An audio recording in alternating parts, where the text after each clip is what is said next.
you are also an advocate for smart energy mixes. So, and obviously different geographies, different countries will have their own drivers there. Australia, Spain, lots of solar, I suspect. Off the coast of Scotland, lots of wind. There's lots of different ideas and solutions out there. Where I referenced Mike Schellenberger a second ago, pointing out the fallacy of renewable being entirely carbon free, because you have to dig stuff out of the ground to produce it, and you transport it around the world, and it has the emotional connection with people, believing that it's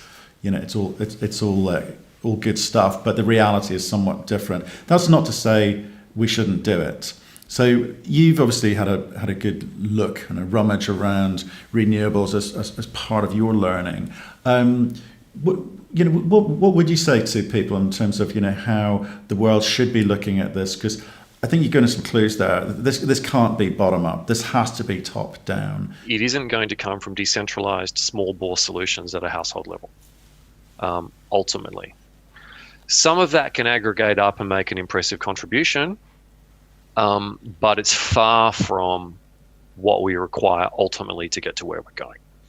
I think you started with something that I would probably want to lead towards, which is that because of the differences in resource availability, geography, and need, there are always going to be different energy sources that are going to have different merits in different places, and it is appropriate, legitimate, and just smart to have all of those options on the table at all times. And the challenge is to try to balance the need for optimization, which the optimal mix of solutions keeps changing because the technology keeps changing, the costs keep changing, and the needs keep changing, with enough prescription and certainty to actually get things going on a decent amount of time frame, right? So what I'm generally interested in looking for is what is the no regrets, relatively ironclad level of prescription that we can have around certain technology pathways in different jurisdictions and in different places. So when I look at Australia, at the moment we operate a lot of coal. So for a relatively small nation, we've got like 25 gigawatts of coal online. And it's going to go. It has to, unfortunately, or fortunately, however you look at it. It's not going to be replaced. It's going to be retired. Is it going to be retired with 25 gigawatts of things that behave in exactly the same way in the system? Maybe not. Maybe, but maybe not. But on the basis of my modeling, should we build at least 10? Yes. Yes, we should. So I'm really confident that even if you take a country like Australia, which has an excellent solar resource and an excellent wind resource and a lot of coastline, if your goal is a deeply decarbonised economy and a deeply decarbonised energy grid, there's a virtually ironclad case for at least 10,000 megawatts of nuclear power in that mix. And that's more than enough to get you started and plan and keep learning and see for the next cycle. Now, when I talk about smart energy mixes in my city, a lot of houses here now have rooftop solar PV. Now, Adelaide's a sunny place, a very Mediterranean climate.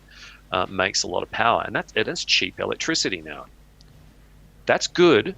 One of the dumb things we did is that we used that solar PV to try to make high volumes of electricity. So we faced them all north to get the largest quantity of power out of them that we could during the day.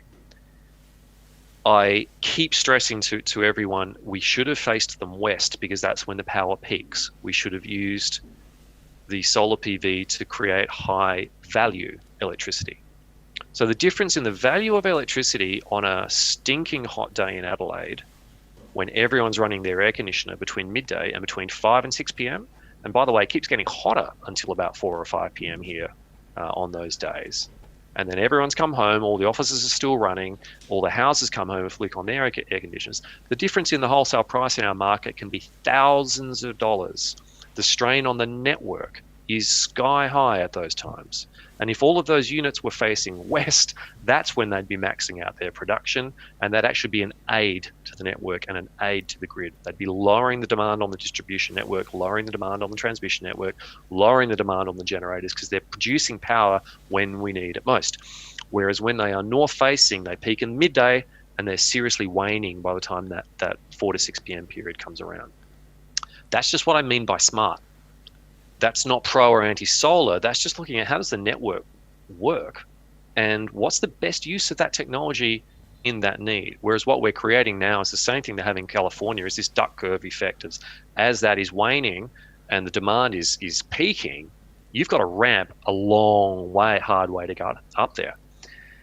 And so unfortunately, what we're starting to see, and what I've seen in jurisdictions like Australia, and particularly South Australia where I live, Germany, California, is that those low energy cost renewables like wind and solar are very attractive in the early stages of an energy transition, because they're able to append to a power distribution system and power creation distribution system that was built with a lot of redundancy as part of the design.